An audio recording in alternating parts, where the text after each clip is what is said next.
ಪತನವಾಗತ್ತಾ ಕೈ ಸರ್ಕಾರ? ಯತ್ನಾಳ್ ಹೊಸ ಬಾಂಬ್ ಸಿಡಿಸ್ತಾ ಇದ್ದಾರೆ. ವಿಧಾನಸಭೆ ವಿಸರ್ಜನೆ ಆದ್ರೂ ಕೂಡ ಅಚ್ಚರಿ ಇಲ್ಲ. ಸಿದ್ದು ಕುರ್ಚಿಯನ್ನ ಬಿಡ್ತಾ ಇಲ್ಲ. ಡಿಕೆ ಸುಮ್ಮನೆ ಇರ್ತಾ ಇಲ್ಲ.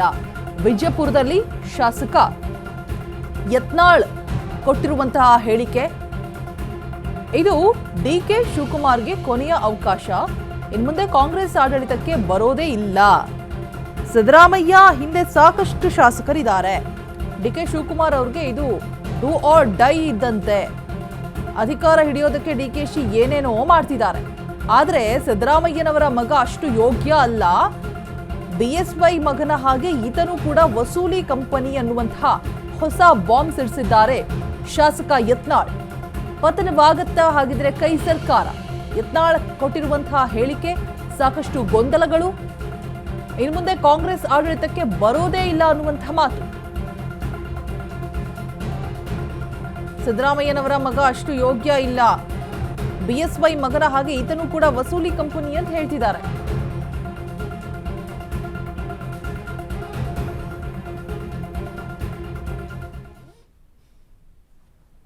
ಡಿಕೆ ಶಿವಕುಮಾರ್ಗೆ ಅದು ಕೊನೆಯ ಅವಕಾಶ. ಇನ್ನು ಮುಂದೆ ಕರ್ನಾಟಕದ ಕಾಂಗ್ರೆಸ್ಸೇ ಬರೋದಿಲ್ಲ, ಸಾಕಾಗೈತಿ. ಯಾವಾಗಾರ ಇಲೆಕ್ಷನ್ ಬರ್ತದೆ, ಜನ ಅಲಕತ್ತಾರ. ಆ ಟೈಮ್ನಾಗ ಇವರು ಏನಾರ ಮಾಡಿ ನಾನೇ ಈಗ ಆಗಬೇಕು ಆಗ್ಲಿಕ್ಕಂದ್ರೆ ಮುಂದೆ ಎಂದು ಭವಿಷ್ಯ ಅಂತ ಪಾಪ ಡಿ ಕೆ ಶಿವಕುಮಾರ್ ಓಡಾಡ್ತಾ ಇದ್ದಾರೆ. ಆ ಸಿದ್ದರಾಮಯ್ಯನ ಅವರು ಬಿಡೋದು ಅಷ್ಟೇನು ಈಜಿ ಇಲ್ಲ. ಸಿದ್ದರಾಮಯ್ಯನೂ ಭಾಳ ಗಟ್ಟಿದ್ದಾರೆ. ಸಿದ್ದರಾಮಯ್ಯಿಂದ ಸಾಕಷ್ಟು ಶಾಸಕರಿದ್ದಾರೆ. ಅದಕ್ಕೆ ಈ ಜಗಳ ಎಲ್ಲಿಗೆ ಬರ್ತದಂದ್ರೆ ಬಹುಶಃ ನನಗೆ ಅನ್ನಿಸ್ತದೆ ಆದಷ್ಟು ಜಲ್ದಿ ವಿಧಾನಸಭೆ ವಿಸರ್ಜನೆ ಆದರೂ ಆಶ್ಚರ್ಯ ಇಲ್ಲ. ಆ ರೀತಿ ಒಂದು ವಾತಾವರಣ ಇದೆ. ಅವರಿಗೆ ಡೂ ಆರ್ ಡೈ ಇದೆ. ಯಾರಿಗೆ? D K Shivakumar. ಸಿದ್ದರಾಮಯ್ಯ ಅವ್ರಿಗೆ ಏನೈತೆ, ಇನ್ನು ಮುಂದೆ ಅಂದು ಮುಖ್ಯಮಂತ್ರಿ ಅಂತೂ ನಾ ಆಗೋದಿಲ್ಲ, ಹೆಂಗಾದ್ರೂ ಮನೆಗೆ ಹೋಗ್ತೀನಿ, ನನ್ನ ಮಗ ಅಂತೂ ಅಷ್ಟು ಯೋಗ್ಯ ಇಲ್ಲ. ಅವನು ವಸೂಲಿ ಕಂಪ್ನಿ. ವಿಜೇಂದ್ರ ಹೆಂಗೆ ಯಡಿಯೂರಪ್ಪ ಮುಖ್ಯಮಂತ್ರಿ ಇದ್ದಾಗ ಈ ಸಿದ್ದರಾಮಯ್ಯನ ಮಗ ಅವನು ಬರೀ ವಸೂಲಿನೇ. ಸೇಮ್ ವಿಜೇಂದ್ರ ಕಡೆನೇ ಟ್ರೈನಿಂಗ್ ತೊಗೋತಂತ ರಾತ್ರಿ ಹೆಂಗೆ ತೊಗೋಬೇಕು, ಹೆಂಗೆ ಡೂಪ್ಲಿಕೇಟ್ ಸಹಿ ಮಾಡಬೇಕು ಅಂತ ಹೇಳಿ ಎಲ್ಲ ಈ ಟ್ರೈನಿಂಗ್ ಕೂಡ ಮಾಸ್ಟರ್ ನಮ್ಮವನೇ. ಅದಕ್ಕೆ ಸಿದ್ದರಾಮಯ್ಯ ಬಿಡೋದಿಲ್ಲ, ಡಿ ಕೆ ಶಿವಕುಮಾರ್ ಆಗೋದಿಲ್ಲ. ಮುಂದಿನ ಹಾದಿಯನ್ನು ವಿಧಾನಸಭೆ ವಿಸರ್ಜನೆ ಹಾಗೇ ಆಗ್ತದೆ. ಡಿ ಕೆ ಶಿವಕುಮಾರ್ಗೆ ಅದು ಕೊನೆಯ ಅವಕಾಶ. ಇನ್ನು ಮುಂದೆ ಕರ್ನಾಟಕದ ಕಾಂಗ್ರೆಸ್ಸೇ ಬರೋದಿಲ್ಲ, ಸಾಕಾಗೈತಿ. ಯಾವಾಗಾರ ಇಲೆಕ್ಷನ್ ಬರ್ತದೆ, ಜನ ಅಲಕತ್ತಾರ. ಆ ಟೈಮ್ನಾಗ ಇವರು ಏನಾರ ಮಾಡಿ ನಾನೇ ಈಗ ಆಗಬೇಕು ಆಗ್ಲಿಕ್ಕಂದ್ರೆ ಮುಂದೆ ಎಂದು ಭವಿಷ್ಯ ಅಂತ ಪಾಪ ಡಿ ಕೆ ಶಿವಕುಮಾರ್ ಓಡಾಡ್ತಾ ಇದ್ದಾರೆ. ಆ ಸಿದ್ದರಾಮಯ್ಯನ ಅವರು ಬಿಡೋದು ಅಷ್ಟೇನು ಈಜಿ ಇಲ್ಲ. ಸಿದ್ದರಾಮಯ್ಯನೂ ಭಾಳ ಗಟ್ಟಿದ್ದಾರೆ. ಸಿದ್ದರಾಮಯ್ಯಿಂದ ಸಾಕಷ್ಟು ಶಾಸಕರಿದ್ದಾರೆ. ಅದಕ್ಕೆ ಈ ಜಗಳ ಎಲ್ಲಿಗೆ ಬರ್ತದಂದ್ರೆ ಬಹುಶಃ ನನಗೆ ಅನ್ನಿಸ್ತದೆ ಆದಷ್ಟು ಜಲ್ದಿ ವಿಧಾನಸಭೆ ವಿಸರ್ಜನೆ ಆದರೂ ಆಶ್ಚರ್ಯ ಇಲ್ಲ. ಆ ರೀತಿ ಒಂದು ವಾತಾವರಣ ಇದೆ. ಅವರಿಗೆ ಡೂ ಆರ್ ಡೈ ಇದೆ. ಯಾರಿಗೆ? D K Shivakumar. ಸಿದ್ದರಾಮಯ್ಯ ಅವ್ರಿಗೆ ಏನೈತೆ, ಇನ್ನು ಮುಂದೆ ಅಂದು ಮುಖ್ಯಮಂತ್ರಿ ಅಂತೂ ನಾ ಆಗೋದಿಲ್ಲ, ಹೆಂಗಾದ್ರೂ ಮನೆಗೆ ಹೋಗ್ತೀನಿ, ನನ್ನ ಮಗ ಅಂತೂ ಅಷ್ಟು ಯೋಗ್ಯ ಇಲ್ಲ.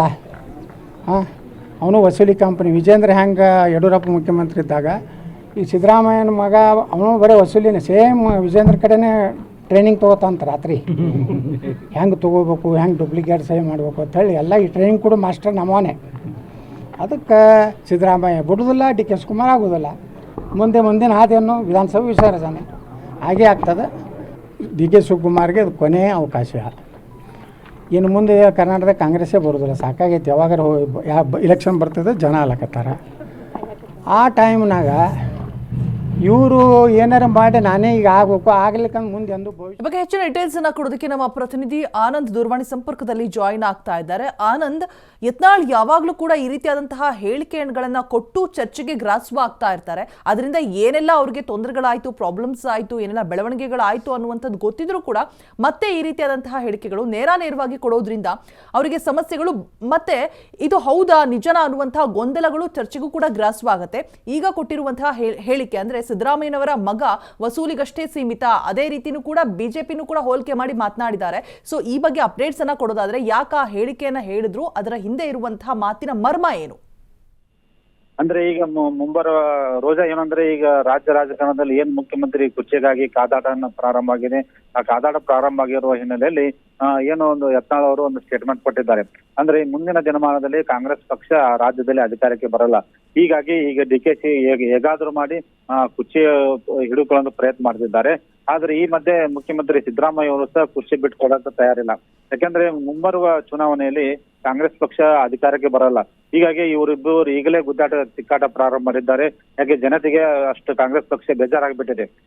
ಜನತೆ ಯಾವುದೇ ಅಭಿವೃದ್ಧಿ ಕೆಲಸ ಇಲ್ಲದಕ್ಕೆ ಇಡೀ ಶಾಪ್ ಆಗ್ತಿದ್ದಾರೆ, ಕುರ್ಚಿಗಾಗಿ ಕಾದಾಟ ಮಾಡುತ್ತಿದ್ದಾರೆ. ಗ್ಯಾರಂಟಿಯಿಂದಾಗಿ ಯಾವುದೇ ಅಭಿವೃದ್ಧಿ ಕೆಲಸ ಆಗುತ್ತಿಲ್ಲ. ಈಗ ಜನರು ಬೆಚ್ಚತ್ತೋಗಿದ್ದಾರೆ. ಈ ಹಿನ್ನೆಲೆಯಲ್ಲಿ ಮುಂಬರುವ ದಿನಮಾನಗಳಲ್ಲಿ ಕಾಂಗ್ರೆಸ್ ಪಕ್ಷ ಅಧಿಕಾರಕ್ಕೆ ಬರಲ್ಲ. ಈಗಲೇ ಇವರು ಕುರ್ಚಿ ಕಾದಾಟ ಪ್ರಾರಂಭ ಮಾಡಿದ್ದಾರೆ. ಇದಕ್ಕೆ ಮುಂದೆ ಜನನ ಉತ್ತರ ಕೊಡ್ತಾರೆ ಅಂತ ಮಾತನ್ನ ಹೇಳಿದ್ದಾರೆ. ಅಂದ್ರೆ ಮುಂದೆ ಅಧಿಕಾರಕ್ಕೆ ಬರಲಾರ್ದಕ್ಕೆ ಏನು ಬಿಜೆಪಿ ಜೊತೆ ಇಲ್ಲದು ಸಹ ಇವರು ಬೇರೆ ಒಂದು ತಮ್ಮದೇ ಆದಂತ ಒಂದು ಸಿದ್ಧಾಂತ ಮತ್ತು ತಮ್ಮದೇ ಆದ ಪಕ್ಷ ಕಟ್ಟುವ ವಿಚಾರದಲ್ಲಿ ಒಂದೇನೋ ಹೇಳಿಕೆ ಕೊಟ್ಟಾರ. ಅದು ರಾಜ್ಯ ರಾಜಕಾರಣದಲ್ಲಿ ಯಾವ ರೀತಿ ತೀರ್ಪು ಪಡೆಯಲು ಎಂಬುದನ್ನು ಕಾಯ್ದೆ ನೋಡಬೇಕಾಗಿದೆ. Roja. All right, thank you Anand ತಮ್ಮೆಲ್ಲ ಡೀಟೇಲ್ಸ್ಗಾಗಿ.